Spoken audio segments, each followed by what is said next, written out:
my dudes, and welcome back to the Mikey and the Press Pass podcast. I'm Mike. I'm Press Pass. And doing our weekly wellness. How is your wellness? Sure, I have AIDS now. Cool. Yeah. Well, at least you don't have COVID. Yeah, that's true. I don't have. They got medication for that now. No, they don't. Yeah, they do. That's a lie. Oh, sorry, HIV. Sorry. Oh, you weren't talking about COVID? Yeah. Okay, they don't have medicine for that. They have medicine for HIV, but not AIDS, which is what I have.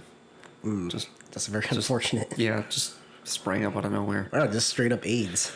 Yeah, I don't know. I never even had HIV. It just came out of nowhere. I was like, I don't know, man. The doctor was just like, here's the thing, man. Is you're the AIDS. And I was like, wow. No HIV? Mm-mm. Straight AIDS. Just straight AIDS. Full-blown AIDS. Yeah. I'm riddled with it. Mm-hmm. Yeah. So what you been up to lately? I think somehow I ended up on this media contacts list. Wow, fancy. Yeah, but the disturbing thing is I don't remember agreeing to this. I started getting random emails from people that are emailing me directly, like I'm a fucking newspaper or something. It's like send out blanket things to like a media contacts list. I got like 3 or 4 in a row, like in one day, about a bunch of random shit. And they weren't just like press releases. I mean, they had like, hey David, like you're Turn that shit off, man. We're podcasting. God damn. every week. We should do that on the checkoff list. Turn your fucking sound off on your phone. It's That'd be nice. 10:30 at night. Who wants I to don't talk know. to me? Just turn off your phone when you're podcasting. It's pretty simple. Well, but my notes are on my phone. Turn off the sound on your phone. I just did. I forgot what I was saying. What's new with you? Pretty much the same. There's more cars out in the street. It's kind of annoying. It's starting to trend up. Yep. I've noticed. Yeah. Like more people on the road. Yeah. It's fucking bullshit. I was going up to Redwood City, and I guess the protesters are spilling out into the freeway. I was like, oh, thanks, guys. Well, they were like marching down the freeway at some points. Like, yeah, just march down the freeway. Gotta shut the freeway down. It's like, do you? It seems like a naturally correcting solution, right? Yeah. You march on the freeway. It just seems like a fucking natural selection at work. It's a solution to the Darwinism. It's a solution to the unemployment problem, right? Just people just fucking like, fuck those people, Anything better to do than march down the middle of the highway. Like, whatever, man. Like, you want to march, but do it like, Somewhere safe. like, why do you have to like inconvenience people so that you have to hear what I say? It's like, I don't have to hear what you say. Like, how would you like it if I just like, had an opinion about some movie I just saw and I just like came into your house and sat on your couch and yelled in your face about it unsolicited? Like, you would just be like, I mean, that's great that you like the movie and everything, but like, I don't really need you inconveniencing my life to espouse your opinions. I think it was probably like I'd say about 10, 15 years ago in San Francisco. I forgot, was it mass something? I don't know if it was like a protest or like a troll thing where all these bikers would wait at an intersection and then just start critical mass. I think that's what they're called. Yeah, I was just going to say like a critical mass sort of situation. Yeah, what is that? I don't even know what that was. Was that a protest or something, or just trolls? No, it's just like a statement about like, cyclists and the way they're treated and how like, roads were made for bicycles and like, people, but if we all get together, like then they, we're just like one big unit. It's just a whole piss people off. Solidarity bullshit, and it's like there's a big political kind of sway to it. And that's how I feel. It's like, look, I'm not suggesting those people should not be allowed to march down the middle of the highway. But what I'm suggesting is that like, I'm not slowing down. And I don't feel like I should be liable if I, like, run one of them over at 70 miles an hour. Because... And then continue driving? Yeah. No, that's hit and run, sir. That's illegal. No, it is not. Because you are not supposed to be walking... Fled the scene. ...on the highway. Fled the scene. No. I feel like I should just get a pass for that. Try your luck. Yeah, I'm just saying... You're not a lawyer. What do you know? That's true. I'm saying that it should be that way. You're not a politician. What the fuck do you know? That's okay. Sure. Anyway. I'm just saying, man, like, you just like, That's like assuming no responsibility. We have to protect these people that are like walking in a dangerous area. Like if I jumped into a fucking tank with some sharks and like started like cutting my wrists and then the sharks attacked me, I wouldn't be like, oh my god, what are they doing? It's like, if you're like protesting in a square, let's say, and then like the military came and they brought their tanks and they shot you in the face. but the military doesn't belong in a town square shooting people in the face. It's not an apples to apples comparison. It'd be like if you were in the middle of a fucking battlefield and you were trying to be like, no, fuck the war, man, and like someone shot you and you'd be like, hey, what are you doing? Like, This guy's so fun.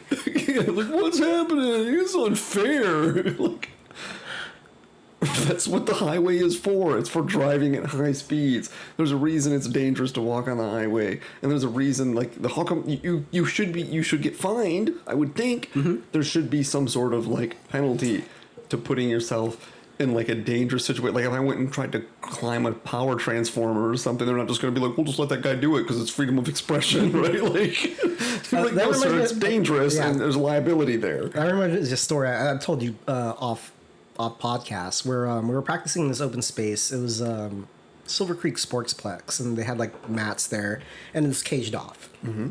So little kids don't run into the mats or whatever. I don't know. But this kid, couldn't be older than 13, started talking to my instructor, Father Bob. Yeah. It's like, so you guys are doing karate, huh? He's like, yeah. Ever read The Art of War? I was like, yeah, sure. It's like, I'll show you this. And he's like putting his hand to open up the gate and he's like, son, you don't want to do that. You don't want to do that. It's like, are you serious? Like, hold the balls on this kid. It was like, what are you thinking? What do you think's going to happen when you go in here? You're going to challenge somebody. Come in the cage, bro. He's like, come in. Come in and get it, yeah. Hey, George, did you find my stapler? Have you seen my stapler anywhere? It's right here. Why don't you come inside? Come inside and come and get it. No, I don't really need it. Yeah. It's like you assume some sort of responsibility when you do certain things, and walking on the highway is like way out of bounds, man. Or you get those people at the zoo trying to get a selfie with the tiger, climb the fence to get a selfie with said tiger. Sure. And they get mauled and they get pissed. Or actually, they're dead, so it doesn't matter. Yeah, no one should be happy. Good, that guy's out of our June pool, right? Mm-hmm. Your selfie stick fucking tiger bullshit. Or the kids in Oakland where they were throwing shit at the tiger, and then the tiger got so pissed, it jumped out of the enclosure and attacked them. Good. How about I put you in a fucking cage, an apex predator, and put you in a cage and throw shit at you and see how you like it? Yeah. Like, you fucking assholes. You know what really grinds my gears? I'll tell you what really grinds my gears. Speaking of woke idiots, this is kind of somewhat related to my diatribe about using kids as political pawns, which still irritates me. I see it all the time. But I've been seeing all these, like, okay, so I recently got a subscription to Audible so I can listen to books on my drive to and from work, right? I drive to and from work. Wow, you're 4 days a week. Tech savvy now. I drive to and from the cigar shop a few days a week. Collectively, that's at least a few hours of time. I feel like I could be, like, reading. However, Amazon makes all these book recommendations, and I've been noticing all these fucking obnoxious books about, like, how to like, raise an anti-racist, right? It's like these kids' books. And it really irritates me when I see this shit that's, like, clear, like, indoctrinating your kids with horse shit. And there's a whole slew of them, right? Like, just... Not being racist is horseshit? No, I didn't say that. I said that any children's book about how to raise an anti-racist is clearly woke bullshit. I haven't read the book, but I guarantee you it is. There's no doubt in my fucking mind. Because it's like for little kids. It's like being passed off is like so enlightened and like high-minded. And it's like, no, you're just indoctrinating your children with shit and garbage. And you see it with like, there's all kinds, a whole like bunch of these books that I noticed. And it's the same thing. You see it like in fucking schools where they try to see kids younger and younger and younger and younger, right? Like to just indoctrinate them with this bullshit and pass it off as like some sort of high-minded enlightenment. It just fucking irritates me to no end. It makes me want to kill people and never have kids or kill other people's kids just to spite them. I don't know. What about you? Anything bother you these days? Because that's just a shit show of humanity and just makes me want to fucking drink all day, every day. Oh, no, just buggy programming. That's about it. I'm pretty sure I had a really bad week at work, and it was so bad. If I wasn't the owner's son, I wouldn't have a job right now. That's how bad it was. Like you fucked a bunch of stuff up? Yep, it was pretty bad. That's kind of back to my making rookie mistakes Yes. thing from last week. And some of it was just buggy stuff from the program I use, or the mouse. Actually, I think it was because it was like an older mouse and just misclicking things. Yeah. And there's clearly I put stuff in the right location, and for some reason the program decided not to do something else. And it's like, what the fuck? And then that thing is like, you're so on your toes about making mistakes, you end up making mistakes and overseeing things. Yeah. Like rookie mistakes, like a part mark, right? Mm-hmm. Put a wrong letter on a part. And yeah, and I was like, I fucking can't believe I did that. Yeah. Because I double check the numbers, and that's usually what I check for. Because like letters, yeah, I know what letters are. Sometimes you kind of just flip flop numbers in the wrong location. I mean, I know what letters and numbers are, but you know. But yeah, but usually the tendency is like you try to look for number corrections, because that's like if they're like 4 zeros instead of 3. Oh, I get what you're saying, because you're used to seeing letters grouped. We call those words, but numbers grouped are just a string of numbers, so Yeah. it's easy to transpose them. Mm-hmm. Whereas if you transpose letters, it's like your brain is almost got a natural defense against it to a certain degree. Well, these are just part numbers; they're not words, so it's like it's gobbledygook. But yeah, I fucked that up pretty bad, and it's just like really simple mistakes. And yeah, this is really bad. This was like I was to the point where it's like, do I fucking want to do this job anymore? I really thought to myself, I was like, should I just fucking quit? It was that fucking bad. I was like, I can't believe I'm doing this stuff. Like several days in a week, or just one day where you fucked up everything? It was a week-long thing.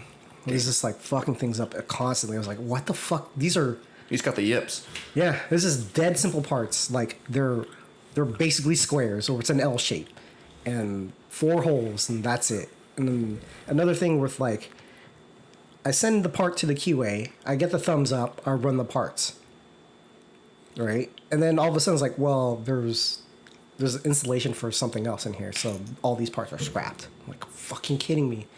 Why am I sending these parts to you if you're QA? If you checked it off, give me the thumbs up, it's ready to go. And it's like, now I even look worse doing that, because like, how come you didn't catch that? Yeah. It's like, fucking kidding me. I hate when that happens. Like, I was just talking with this gal that I know who works over at one of the papers that I freelance at, and it's like, man, she's like, it happens, people make mistakes. I'm like, yeah, but like, it's not a matter of whether someone is necessarily upset. It's like, at a certain point, you like, a couple mistakes you could just shrug off, like, yeah, people fuck up. Mm-hmm. I fucked up. Oh, well, I'll try to not fuck up.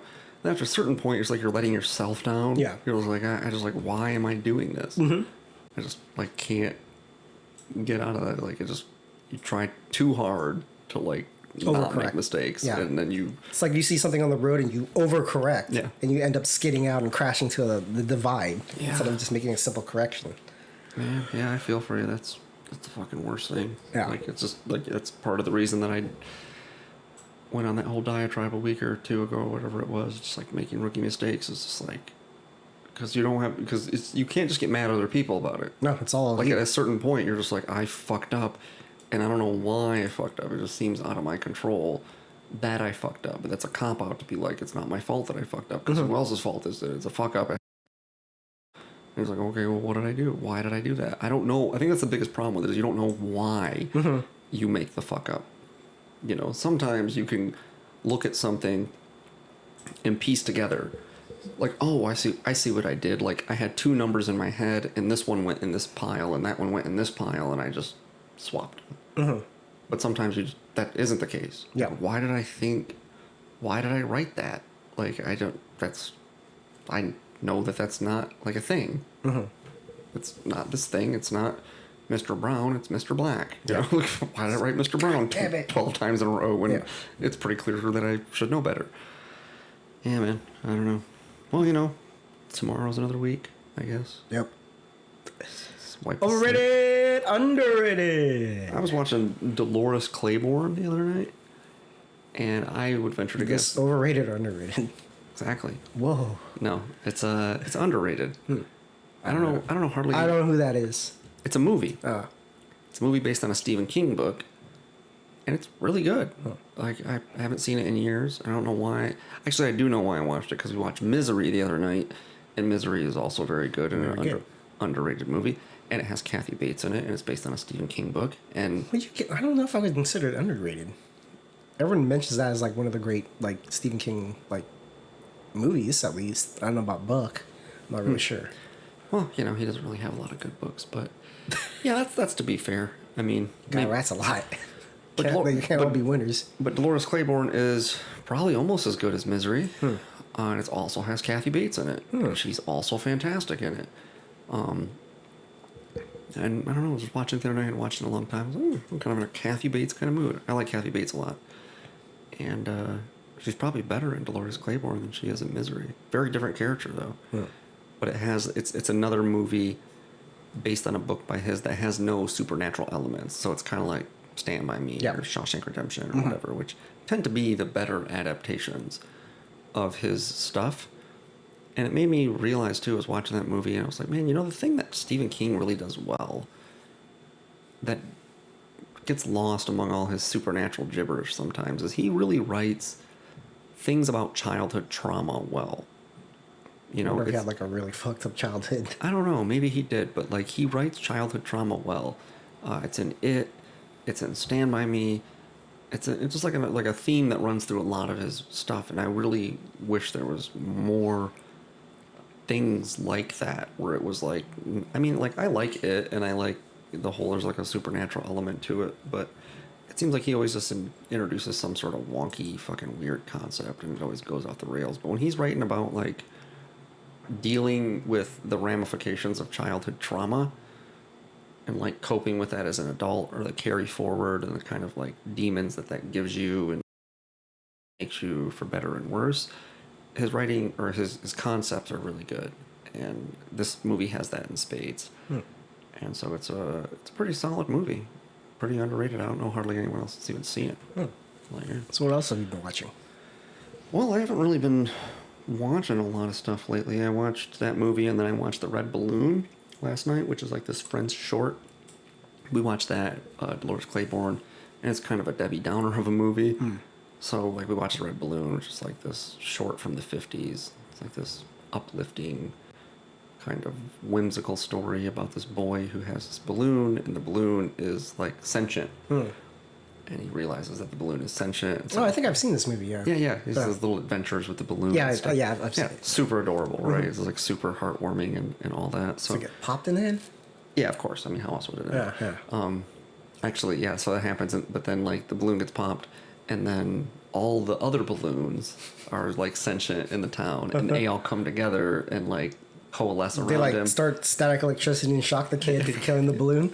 Actually, like, that would have been cool if they had, like, beat up the kid that killed the balloon, but they don't. They lift up the little kid who loses the balloon, and he flies over the city. And they fire him up like really high and then just pop. And then they pop, and then he falls down to an early death. And they pop him. That would be French. It would be very French. But, no, I don't know. So, I really haven't watched a lot of movies the last week or so. I've been trying to... I haven't really been watching a lot of TV or movies at all lately. I've been trying to not put as much of that in my brain. But, I don't know. You watched that Chappelle thing, apparently, huh? Yeah. How was that? I heard it wasn't really like a comedy special. It had some laughs, but not Yeah, it's really. kind of like almost like a State of the Union for Dave Chappelle, 'cause since there's no live comedy, I guess he has to get out of his system. Very insightful. Yeah, it was great. That's all I can say. I don't really even know what it's about. I assume it's a commentary on... What's happening today? Like what? Like black culture, police brutality, All that sort of stuff. I don't know. It's actually longer than 8:46, but whatever. Oh, I see what you did there. It's what is Be Water? Be Water is the ESPN 30 for 30 for the. It's a Bruce Lee documentary, and it's a little bit different than most of those Bruce Lee documentaries where they kind of just talk about his martial arts journey. This one's more so about like his struggle to get his life getting into American movies and then coming back to Hong Kong and kind of living like almost as a separate life from everything else. Because like in America, he's only seen as a Chinaman, right? But when he goes back to Hong Kong, he's only seen as an American. So he kind of lives in like an in-between world where he's not really accepted in either culture. And also the whole thing where almost he kind of broke that mold of the model minority. Because as Americans, like especially during that time, that were a lot of the people that were in the movies that were Asian, they were just only seen as a side piece, like kind of just a prop, right? No speaking roles. There's always in a comedic sense, or they just were there for some reason. Like they're in San Francisco, yeah, there's Chinese people there. Or like they would even hire white people to play Chinese people. Right, like Andy Rooney and Andy Rooney and Breakfast. That's a classic example. Yeah, and also like kind of how if you're a leading man, if you're Asian, you're not allowed to kiss any white women, but the opposite wasn't true. Like leading ladies that were Asian were allowed to kiss white men. That's weird. Yeah, and how they were kind of almost like second-class citizens in Hollywood. Especially when the Green Hornet happened, Bruce Lee was being paid like he was an extra. When he was the sidekick, he was like second billing on that show to his white counterparts. Yeah, why wasn't he the star of that show? Doesn't make any sense. I don't know. They wouldn't allow it. So he had to deal with that racism, and then kind of that rub against being in Hong Kong and being considered an American. And also too, like how, like I said, he broke that mold where this is like kind of the first time you ever see an Asian man leading role, speaking part, and was fucking cool. And that kind of led up to like a lot of black people being interested in the martial arts because they're seeing a minority, a guy that was seen as less than in the American eyes and was brought to power. And that was very empowering for a lot of people, especially a lot of like immigrants and minorities, right? So that was really cool to see. Yeah, it was just a different take. And plus, they did touch on the martial arts, which is very interesting to me. It would have been interesting to see how Jeet Kune Do would have developed if he had given enough time. He died when he was 32. Not enough time to create a system. It would take about, like any master, quote unquote master, you probably have to be in the system for at least 30, 40 years. I would say 40 or 50 years to have a great understanding of a system and develop that in a way for, a bigger market, not just for yourself. That's a long time. Yeah. It takes a long time to make that stuff. Yeah. I guess at what point do you really see, like, at what threshold does something deviate from its roots enough to be considered its own system? Yeah, that's what's the interesting thing, because the base of his martial art was Wing Chun. But his The band? The band? Wing Chun? Yeah. Was the base of is Wing Chun, which is the starter of it. That's kind of the base. But he was so interested in all martial arts, like judo, boxing, and everything else in between. Anything that had to deal with kicks and strikes, throws, grappling, he was interested in. So it was actually kind of interesting if you think about it, because he's so open-minded. Because for a lot of martial arts, you don't teach foreigners, especially white people. You don't teach them. That's just our art. This is for us, not for anybody else. Like, it's okay to have black people or Hispanic or other Asians doing it, but white people are big no-no. Don't teach those guys. What's with that? World War II. Like, they just don't like white people because of... But the Chinese is not Japanese, though. I know, but they're kind of still not really down with that. Okay, because of colonialism in Hong Kong. Oh, okay, that makes sense. Because they're basically the same thing that's happening now with the Hong Kong protests is kind of mirrors itself to what was going on during the times. With It's like you don't want to arm someone with a weapon that you could use against them. Yes. I got you. That makes sense. Yeah. So. Because I always thought that the Chinese and the Japanese hated each other. Yeah, they do. Okay. Yeah. But yeah, it was kind of interesting where it was actually kind of interesting where Bruce Lee had an open heart to let anybody else, like, he's able to share this with anybody. But you know, any system that he was into, he was kind of shut out. Like, no, you're not really us, so you're not really gonna get all the benefits of our culture. But was he as awesome as Chuck Norris? Though? I mean, that's that he fought Chuck Norris. He beat the shit out of him. Yeah. He killed him. Yeah, he did. Actually, that's interesting too. I think that's why people, like a lot of minorities, like what's that movie that was in? Like, where was it Game of Death? But he kills Chuck Norris? Yeah, Chuck Norris. Yeah, I'm pretty sure. Yeah, it's like Chinese dude kills a white dude. Well, Not just any white dude. yeah, Chuck Norris. Chuck Norris. It's not like he just killed, Steven Seagal. He killed fucking Chuck Norris in his prime. Dude, but Steven Seagal can like grab 2 airplanes and hold them for a quick second. He's pretty good. Don't get it twisted. I remember having an argument with a buddy of mine because I was always on this Jean-Claude bandwagon. And like, It's like, no, Steven Seagal's good. he was like, Steven Seagal's a badass. Like, it's kind of fat. It's kind of like his waist. Like Jean-Claude's like all legs, bro. I gotta show you this video. Taekwondo. Yeah, I gotta show you this video of Steven Seagal like throwing punches. It's like he doesn't know how to throw a punch. Yeah. He throws like a girl. Yeah, I was never really on that whole Steven Seagal bandwagon. I never get why anyone thought he was cool. I think it was just Apparently, he's a legit martial artist though. So yeah. yeah. Is he? Yeah, Ask Bob about it. I always wondered that. Yeah. Yeah. But the application of Aikido is very small. It's like it's for women really. Yeah, what is Aikido? It's kind of like judo, isn't it? It's a defensive art, right? It's a gentler side. A lot. I don't know how to explain it. Yeah, it's just a reactional martial arts. Right, the goal is to try to use your attacker's inertia against them, right? Yeah, that's the same could be said for judo or jiu-jitsu. Yeah. Yeah. Well, but jiu-jitsu has a little more, choking and breaking shit, right? Yeah. And judo has a little more throwing. Well, judo and jiu-jitsu are almost the same. Judo is the pared down version of jiu-jitsu. So I gotta do some more research on Aikido because it's just I don't know where it branches from. I'm pretty sure jiu-jitsu. I don't know. I mean, he worked at the shop for a while, so... I was gonna make that joke earlier, but I couldn't fit it in.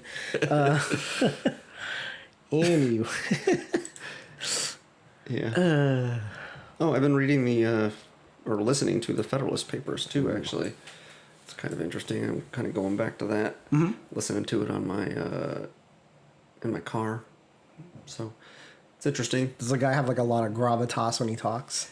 No, the guy that talks isn't really all that great. I almost got the audiobook version of... the fuck was it? I want to say 1984 has Nick Offerman Oh, really? is reading it. Huh. I was like, man, I already own that book and I read it a bunch, but it might be awesome to hear Ron Swanson perform it. Yeah. It'd be pretty good. That'd be good. But no, it's kind of impressive to me how many of the lessons in the political discourse from, basically the late 1700s is still pretty relevant. I mean, it's still about the role of government in a secure state and the role of unification. I mean, basically in the Federalist Papers, they're making an argument for... So those are the people that haven't read this, which I guess I shouldn't assume that everyone has. So it's James Madison...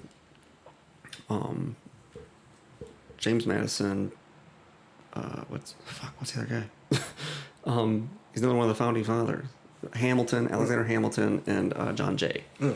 And so they're making an argument why a United States is a more productive and useful thing than a bunch of... And so they just kind of go through each point with each one of them handle like some aspect of it, like threats from foreign partners or from foreign enemies, threats from domestic enemies, interstate commerce, unification of the treatment of citizens under the law, and how a unified justice system is a benefit to everybody. And so a lot of it is kind of particularly germane, especially considering the whole, like, let's get rid of the police force thing is happening. No. Like, Yeah, I don't know. You didn't hear about this? Like, I think No, this is defund the police. no, like some people are calling for, like, they were talking in Seattle about, like, they want to just get rid of the police department. Have you seen that like no police zone the protesters got? I forgot it was like they captured City Hall, and they have this zone where police aren't allowed, and they're just running that part of the city by themselves. Anarchy. Yeah, I hope, like, you know what? Like, Seattle's been a shit show for a fucking decade or better. For those hipsters. Yeah, it's all just these fucking super woke hipsters. So, like, yes, by all means, just get rid of your police force, Seattle. We'll take your cops here. I'm sure you have good cops. Yeah. We'll take them or put them elsewhere where they can be put to good use. You know, Chicago might see its crime problem go down. We have an entire city's worth of fucking police out of work. And then that city just implode and eat itself. And maybe it can start over, and Portland and Seattle can, like, be normal places again instead of, like, just these vacuums of stupidity. But anyway, moving on. But did you know? Did you know that the guy who invented the Pringles can, I don't remember where I fucking learned this. I read this little, like, blurb in something. And the guy that invented the Pringles can, who's apparently named Frederick Bauer, I looked it up after I learned this. He had his ashes buried in a fucking Pringles can. That's awesome. That's fucking so dope. Put it in like one of those like TV or t-shirt cannons. That's some gangster shit right Fuck there. yeah, it's gangster. I invented this shit, bury me in it. Yeah. Because, you know, it's like, it's funny because everyone's concerned with, you know, like millennials in particular are concerned with, like, their place in the world and, like, you know, making an impact. And it's like, I would be okay if the Pringles can was my legacy because it is a really useful thing. Yeah. And it is a very iconic thing. After you're done, you can put your tennis balls in. Yeah. Everyone knows. Can you? Will they fit in there? I don't know. I don't know. We should try. Yeah. I don't know if a So Pringles was can. there a Pringles product before there was the can? I don't know. I don't know. Yeah, That's a good question. Maybe they always just kind of, I suspect what happened was it kind of was like, there was this whole bunch of ad campaigns in the 60s and 70s where people, like, went to the moon and they were trying to, like, make everything kind of have, like, this space age feel Tang. to it. Tang, yeah, there you go. That's a good example. Tang's delicious. Or Orange drink. there's a whole scene in Mad Men about that, about Tang or Pringles? no, about neither, about aerosolized deodorant. Right Guard was the first company in the early 60s to aerosolize deodorant, right? And then they were drawing all these conclusions in the show about, like, it's, you know, space age and it's all, like, you know, let's have an astronaut and this, that, and the other. And there was a whole series of ad campaigns about stuff like that. They were trying to, like, make everything seem space age. And I suspect it's probably kind of on that front. Because you can't imagine Pringles. I mean, they have things that they come in now that they don't, but, like, how would you make Pringles? You couldn't just have them loose in a bag. They would break. Well, they have those little individual snack packs. It's like vacuum formed in the shape of like a stack of Pringles. Yeah, that they, you know they do now, Yeah. but they didn't. Those are relatively new phenomena. So Yeah, because even Pringles itself, it is a new product. It's like mashed up potato bits, and they can form it into the shape of that chip. Yeah. Right? Because it's not normal chips. yeah, and they're fragile, and so they need to be stacked. Fragile. Yeah, fragile, Italian chips. They need to be stacked like that. And so, like, that's a pretty good design. Yeah. And it's like, cool. What was the name of the guy in the Pringles can? That was a good question that we should be for the Did You Know next week. I'm going to look that up. I don't know if he has an actual name. Well, why not? Captain Crunch has a real name. Admiral Crunch. No, it's Captain. the- Horatio Magellan Crunch is his name. Apparently, all the, I don't know what the fuck, the medals and shit. Blink. Like It's called Blink. all the bling. Yeah. It's for an admiral, not for a captain. So that's well. why I was like, he's an admiral. Maybe he got demoted, but maybe it's stolen valor. This is, like, actually not. What is he a captain of? The tasty ship. What? But you never see him on a boat or near a boat or. Here comes the boat. That doesn't happen though, does it? Oh, I have no idea. Come to think of it, I can't think of any Captain Crunch commercials, so. He's just a mascot. I don't actually remember ever seeing him in commercials. Well, I've seen him in commercials. What is he doing? The crunchberry thing. He like discovers the crunchberries. Oh yeah. Okay. Yeah, he kind of has like a conquistador feel to him in that one. It's a little fucked up. Anyway. But did you know? The saying being low on the totem pole is actually a good thing in Native American culture. Oh yeah, I didn't know that actually. But like, yeah, how did that ever get to be? I guess because it's like you're holding everything up on your back. Yeah, but that's the, if you're the chief, you're holding up the whole, you're the base of the village. So that's a good thing. Yeah. But people It's think like that's our foundation. yeah, it's the foundation of the village. But I guess like Westerners are like, I don't want to be in the bottom of it. That's terrible. You're kind of like the plebe of the village. That's because that's a largely You're down in the dirt. yeah, it's Not it's, high up like the king. it's an individualist look at things as opposed to a communal look at things, right? Like if you're given a lot of responsibility, it's because you're very like respected and honored. And so you want that responsibility, where someone that's an individualist might look at it like, Yeah. you're fucking shitting all over me. Yeah. Shit rolls downhill. Like a shitbird. Yeah. Speaking of birds, it probably comes from like a transfer of the adage of pecking order, right? Low on the pecking order is bad. So maybe they just think it's the same thing. Maybe. I don't know. I don't know. I don't know. I don't know. I don't know.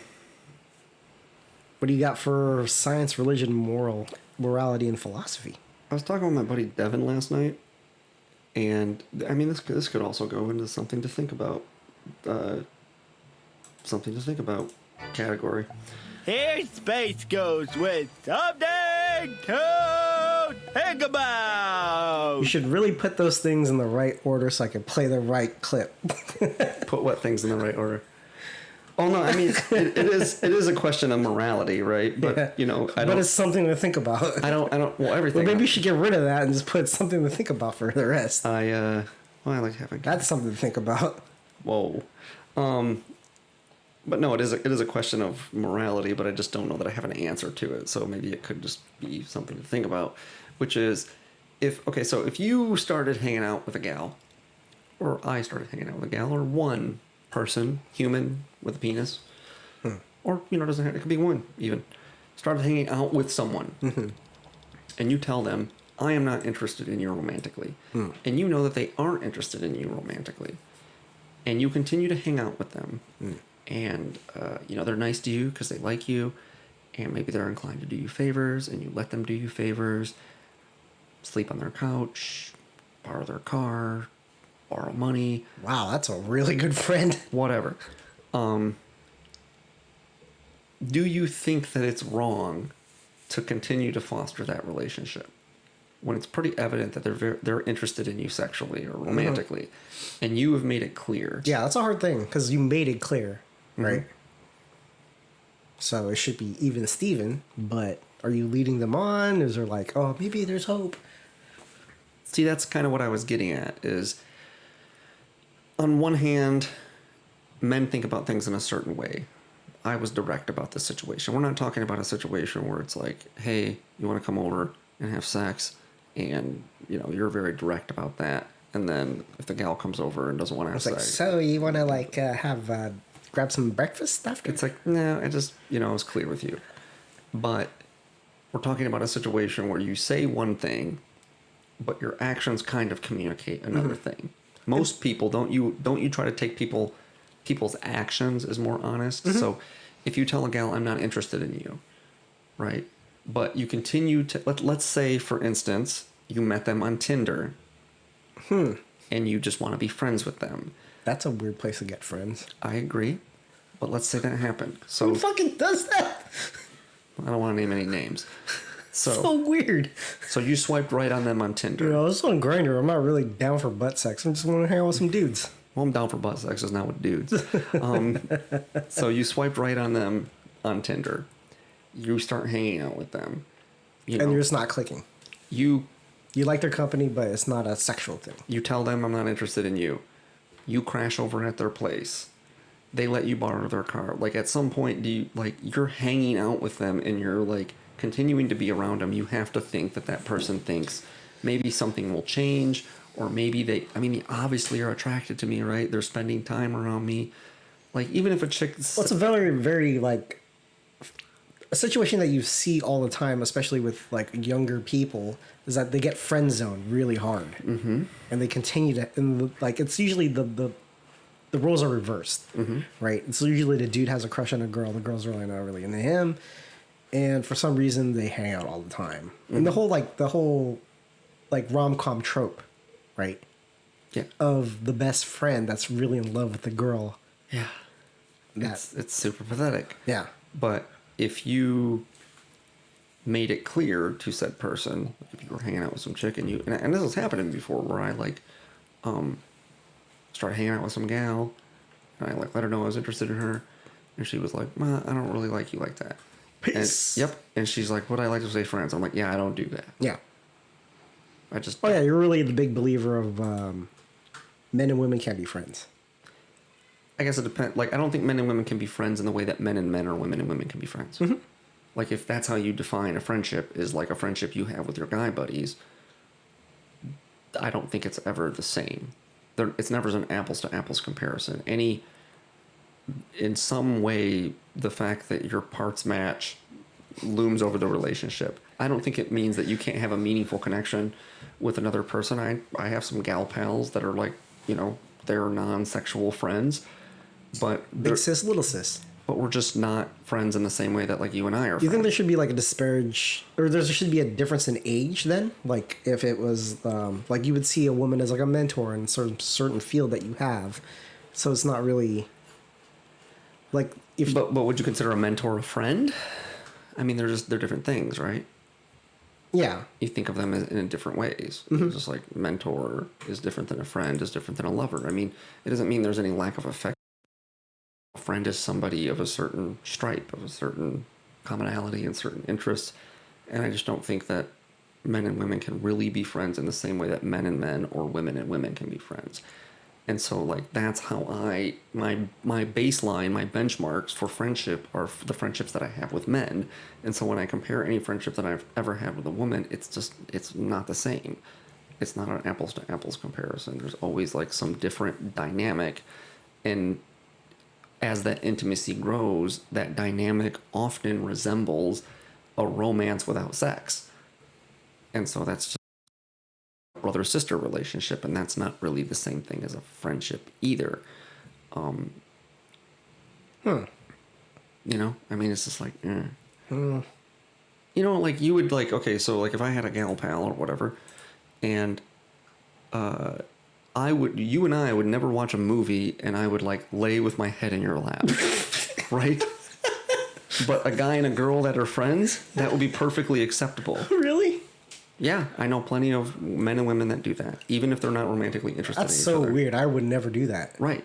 I would never do that. Or like a woman can rub a guy's shoulders if they're friends in a non-sexual way. Guys don't ever do that to each other. Yeah, they do. He was like, "Hey, bro, what's up?" We do Being that. a little tense. Yeah, we do that sometimes. Hey.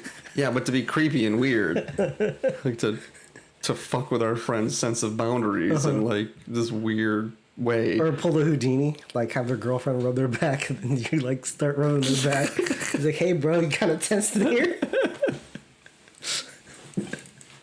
That's the best. It's always fun to do that. I guess, maybe. I don't know. But I just, like, I don't really know that I have an answer because it's like, yeah, it's kind of weird. Because if somebody is, like, hung up on you, they're probably, like, a lonely kind of person and they're looking for some sort of intimacy, and your solution is just to kind of cut them off and be like, fuck that. But I feel like over the long arc, it's probably better. But it's also kind of condescending to just be like, I know what's best for you and fuck off. Yeah. Right? Like, it's just, but... Oh, sweetheart, you just don't understand. It feels just kind of cruel, right? Huh?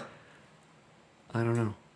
And it seems to dovetail nicely with stroking your ego. Like, everybody likes to have somebody that likes them, even if you don't reciprocate. Yeah. I suspect this is what's going on with a lot of women that have, like, friend-zoned friends, as they like what it does for their ego, and they like having people available to them in a way that another woman would not be available to them. They like the fact that their friendships with men that they friend-zoned are not the same. They're like trophies. They're not the same as their friendships with women, because there's a different dynamic there, because they can ask things of that guy friend that they would not and could not ask of a female friend.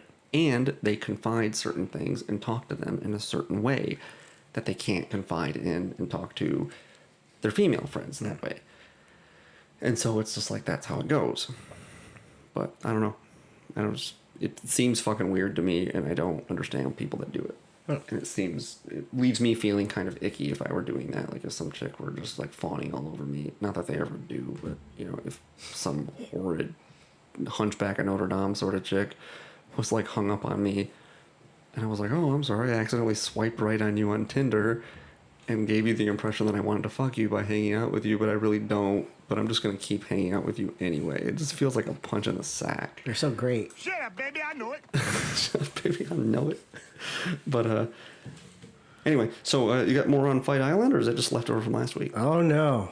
You said there was more. It's official now. It's official. We found a location and we got dates. It's going to be on Yaz Island in Abu Dhabi. You found you and I found a location? They found a location. Oh, they? Yeah, in Abu Dhabi. For some reason in my head, I always thought it was going to be in the Caribbean. I don't know why I thought that, but like after hearing Abu Dhabi, that's a... It's far away. Abu Dhabi, that's where they'll stay. Yeah, because they have a big connection with they have a lot of connections in that area. They've had past events in there, and they're willing to give up an island, a resort. And apparently there's going to be like a 10-mile radius where there's like a no zone for all the people that live there, and only the fighters and staff could be there. And there's going to be a cage on the beach where they're going to fight on Fight Island. I really want them to wear like, I don't know, like some sort of like primal tribal wear. Yeah. You know, like fucking like Polynesian grass skirts or something with like bone headdresses and shit. Or like a leather, I don't know what they call those things. They just have the rags in front of their crotches and ass. Loincloth? Loincloth. There you go. Yeah, something like that. That'd be fucking baller. Yeah. Literally. Yeah. Free baller. Yeah. And they're doing a couple events back to back, or a couple days apart at least. Let's see. Let me get the couple dates. So all the fighters are just gonna stay there, like in some compound with one another. Mm-hmm. And fly them in, fly them out. Apparently, there's like a landing strip on the island, so you can just fly down there. Everybody likes a good landing strip. Yeah. Especially well groomed. Yeah. I can appreciate that. It's going to be July 11th, 15th, 18th, and 25th. And there's going to be the first card. There's going to. They're gonna be fucking hot as balls. Yeah, and humid. Fuck. Humid as fuck. It's gonna be slippery. Yeah. It'd be like wrestling a dolphin. Yeah, they had an event maybe a year ago. I think it was Khabib versus Poirier, and apparently it was like 110 degrees in the cage. Damn. It was open air arena. I was like, "Are you fucking kidding me?" Ugh. Yeah, it's terrible. I don't know if What about bugs? I'm not sure. Yeah, I don't know. Because my cousin lives in Dubai. I gotta ask him if he knows anything about that. That's the last thing you want is someone getting fucking malaria or something, right? I don't know. They got those camel spiders there. Those are pretty creepy. Yeah, I don't know. Wouldn't that be fucked up if you're like in the ring and some just like fucking creature, like some giant like scorpion or fucking like spider like crawled up on you and you're like, okay, we were fighting, but I'm just gonna hold still for a minute. I'm not quitting. I'm not tapping it. Don't want to move, so I feel like I should get like a pause here for a second. I don't know if you're open to it. You want to watch some of the prelims. I don't know if any of them are paper. I gotta imagine some of them are pay-per-view. If you just want to watch like the prelims, That'd be good. and then check them out. We don't. And I could fill you in some of the fights because it's a pretty good fight card for at least the main card. I don't know about the undercard. So, yeah, good times to be an MMA fan. Yeah, I'm getting into like dipping my toe in little by little. Yeah. Boxing sucks. I don't really care about hockey anymore. Uh-huh. Just watch guys fucking wail on each other. I always feel like when I ever talk about MMA, I feel like I'm like a wrestling fan. Why? Remember the time when the Undertaker took Mankind over the cage and threw him down there, and then the Rock was really mad. Yeah, but the difference is People are actually throwing fists. I could read a script and know what's gonna happen in a fucking wrestling match. Yeah, wrestling. How great was that Ronald McDonald clip I showed you? It was fucking so weird, dude. For the fans out there, if you can find it on Imgur, it's just like a Japanese wrestling league where one of the guys was Ronald McDonald that did sexual acts on people. It's so fucking I feel like it's a commentary on American culture in some way. It could be. Or as I think it's a Brazilian wrestling league where the guy dresses up as Michael Jackson Yeah. and does all the moves on people. How many's a Brazilian? How much Brazilian? Yeah, no, that sounds dope as fuck. Yeah, I hope it turns out dope as fuck. Yeah, and not just like everyone's already exhausted from the heat before they ever even get in the ring. Yeah. Well, the fight card when it was like really hot was a really good fight card. It was just like I just couldn't believe it was that hot at that time of day. Maybe they'll have some misters in the ring. I hope so. That'd be cool. Trying to kill fucking people, dude. Yeah, your fucking brain a boil. All right. So you bought some hockey sticks, I heard. Yeah. Well, if you recall, we were gonna try to go play some hockey, shoot around. I guess it's not really playing hockey. But shoot around. We're gonna practice hockey. Get some exercise, work on a shot, whatever. Because I guess that's a good goal in your late 30s to like whatever. It's like trying to get like a double bass drum in there, like a real fast. Trying to get my drum foot as fast as John Bonds, because that's a good goal. But so like my last stick broke because apparently it was just a shitty stick. It's a goddamn rocket on there, man. Yeah. You just broke that stick like it was nothing. Trying to get some elevation on my slap shot because I used to be able to do that. Now I apparently can't. And I was trying to do that. Broke the stick. And so I decided, like, you were like, hey, Too strong. You were like, hey, I got some sticks. Let's get a blade, right? And I was like, oh, I got some composite sticks. And then I don't know if I showed you what it looked like on Amazon, but it looked like it slotted in there. Yeah. You couldn't. There was no screw. And then when I got them, it was like exterior, like fucking Milex style, like.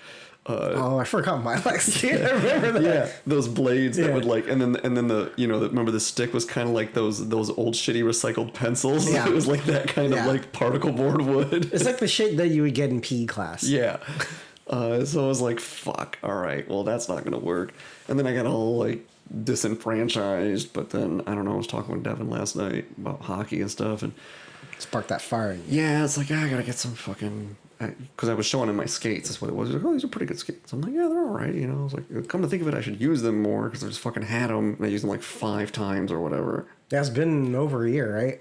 Probably pretty close to a year, yeah. No, Last not summer? quite, Summer. not quite a year. It was the end of the summer last time. Because remember, it was fucking hot as shit. Fuck yeah. So it was, I think it was like mid-August, like right before the heat subsided last time we played. Yeah. And so it's not quite been a year, but it's been a minute. And so, oh no, though, I feel like, oh, maybe you didn't come with us. I think Chris and I went up a couple times in the fall. Okay, yeah, I wasn't there. Yeah, I think we invited you, but you had like stuff going on. Oh yeah, karate. That's what it was. Yeah. So, but yeah, so I was like, all right. So I bought some more sticks, and so hopefully are fine. So I don't have to like no assembly required. I looked up the reviews. Apparently they're pretty good. They're like people are like, Come look at a giant box. I don't know how it comes actually. Oh, it hasn't come yet. Oh, okay. I just ordered it today. Yeah, I'm I kind of ordered curious, like how two they of them. Oh, okay, how they package that thing. I would think in a box. Yeah. Sometimes Amazon's really funny. Like you'll order like a SD card and it comes in a gigantic box for no reason. I'm like, why? I don't understand. Whatever. I would imagine this is going to be like a long, skinny box. Yeah. Because there's 2 sticks in there, so I would imagine it's like a long, skinny box. I've never even seen like, because they don't come with boxes normally. But No, they just come on that rack. Yeah. You just pick up that rack. Yeah. But yeah, I don't know. Supposedly it's a pretty good stick. The reviews and everything said it was like super durable. And Were they Franklin? I think it actually is. Oh, okay. It might be. I think it is a Franklin, yeah. I don't understand how that. Well, yeah, they're budget friendly sports equipment, Yeah. but do they sponsor any professional like people in any sport? I don't think so. Huh. Weird. Yeah, it's just like, Oh no, Frank Thomas used to be oh yeah. sponsored by Frank. Yeah, because I remember that baseball card and he had fucking gloves. Oh yeah, yeah. Okay, that makes sense. But yeah, I don't know. They make like fairly inexpensive, because like I'm not looking to get like a fucking ice hockey stick, and so street hockey sticks are, there's not a lot. Or of you don't want companies. like vapor blades on your thing, like made by Bauer or anything, like we have Kevlar. I feel like that's just gonna get ruined. This is gonna get tore up. I don't need something that's super nice. My skates are Bowers. We're halfway nice Yeah. skates. Yeah, I've always skated. Well, mainly Bauer and then Tor. You're not familiar with Tor, that's more of like an inline. But those are probably the most comfortable skates I've ever skated in. I've always been a CCM guy. Really? I fucking hate CCMT. For ice hockey equipment. My skates used to be, this was when I was like a teenager in my early 20s, was my rollerblades were Mission back when they were new. And they used to make pretty solid skates. I don't know how they are anymore. I think I have Missions right now. Actually, no, it was in between. I'm 50-50. So it's Mission, Bauer, and then Tours would be like the last percent of stuff I've ever owned. Because skates, I always got like Mission blades up until like I stopped playing hockey in my early mid 20s. Missions, and then my gear was usually CCM gear, helmet, elbow pads, stuff like that. Oh, except my shin pads were Jofas for hockey. Oh, Jofas. Those are pretty comfortable. Jofa makes the best shin pads. Yeah. So they're pretty good helmets, but they just look goofy. yeah. Who was the famous guy that used to wear them? Jofa. Gretzky used to use Jofa equipment. Yeah, but that was like the really thin one. What was the other one? It was like the goofy looking, like RoboCop looking helmet. Oh yeah. Was it Claude Lemieux? I forgot. Yeah, it was Claude Lemieux. There were a couple of guys, but yeah. And Hasek had was a that? Jofa helmet. Oh, that's right. Yeah. But he had the Cage, lacrosse cage. Yeah, the cage on it. Fucking Hasek. That guy's overrated. He should go in the underrated or the overrated category. He was a gamer.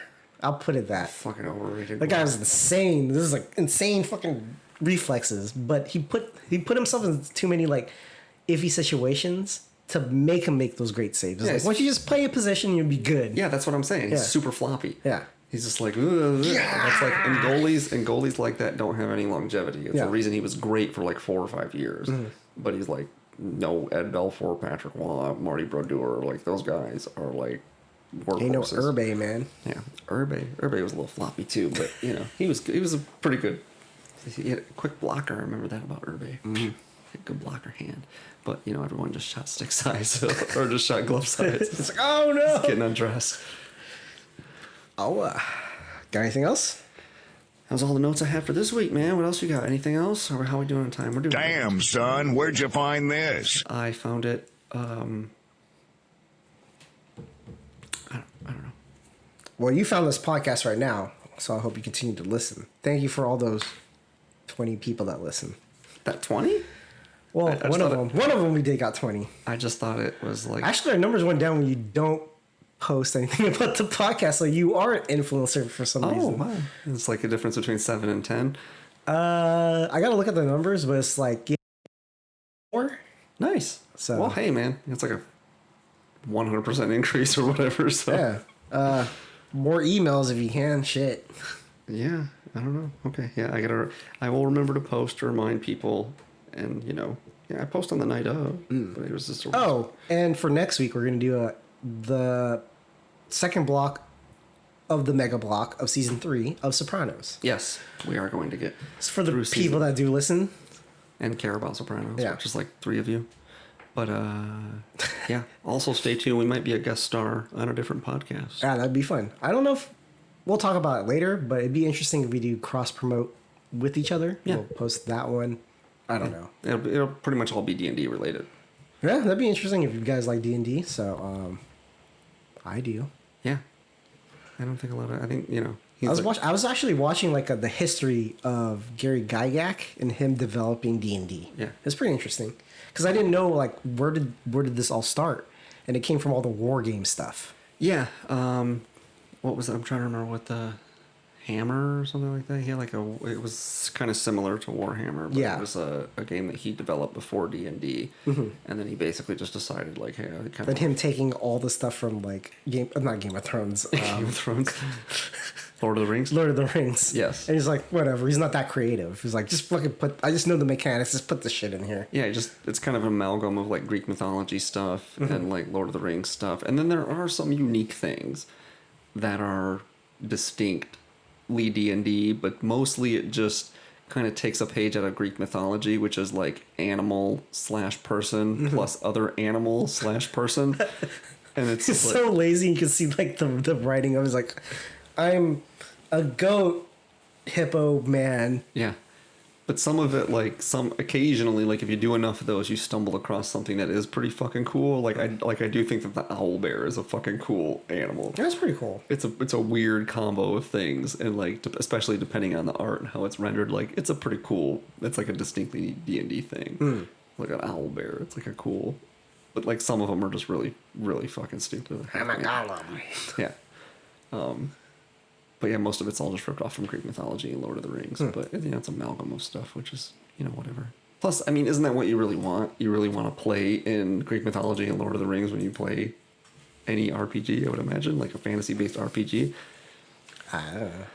Seems like that's what you want, You're like, oh, I want to be I'll fight the Minotaur. Like, well, those don't exist in this world. That's not a thing. And it's just like, nope. No, is there a Lord of the Rings RPG or tabletop? I'm sure there is. There's a tabletop for everything. But I'm sure it didn't come out. That'd be an interesting, Star Trek one.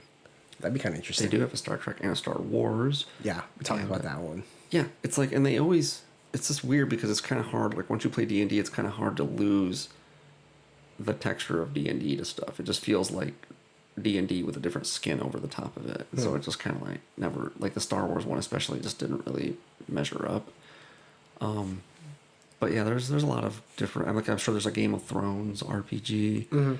I'm sure there's, but like there's just like a few ones that feel distinct. Like Dungeons and Dragons feels distinct. Vampire the Masquerade feels distinct. Like it's its own. That's for theater nerds. Yeah, it is for theater nerds, but it definitely has a way different texture than Dungeons and Dragons does. And then there's like the GURPS system. GURPS. Or like Rifts uses the GURPS system. It's like a it's like a sci-fi cyberpunk kind of world where there's all sorts of like weird mutant aliens. And think of like if you were to play a role-playing game that took place in the same universe that cartoon movie from the 70s, Heavy Metal. No. Remember that? Like if you were to play like a RPG version of that, it's kind of what it's like. Terrible. So it's kind of like that. Like Cats piss in your face and get really high, and then it's kind of more like the other like fantasy sci-fi stuff that's in that. Like low fantasy stuff.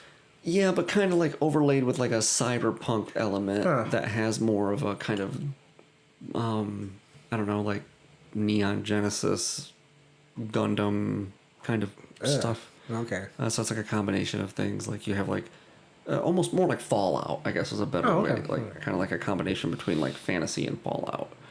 So like a hybrid fantasy, but like cyberpunk. Steampunky, but not steampunky. No, not steampunky, more cyberpunk. Yeah, but like Fallout's really not cyberpunk. It's really not steampunk. It's like nuclear punk. Yeah, but that's why I say it's like part Fallout, part heavy metal, part like I don't know. It's like you have like you have mutants, like you have mutants, apocalyptic kind of post-apocalyptic. Right, it's post-apocalyptic, so it's like all those things plus like a little bit of Mad Max where you have like mutants. Also, like you can fly jets and there's laser guns, but there's also regular guns, and people use swords, and you can get in these giant like mech suits and shit. But you can also like not do that, and like there's dragons and other monsters and shit. It's just like this amalgam of a bunch of batshit crazy stuff, and that's like its own distinct thing. It's just like a bunch of stuff mixed in together.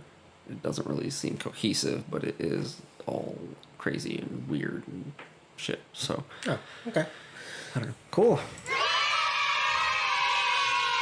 So that does it for this week. Yeah, that. And just be safe, everybody. Be safe. Peace out. Thanks for listening to Mikey and the Press Pass podcast. Consider subscribing. You can rate and review us on iTunes, Spotify, Stitcher, Google Play, and pretty much anywhere where you can listen to podcasts. And you can also write us with any ideas, suggestions, or horrible burning criticism at mikeyandthepresspass@gmail.com. Thank you.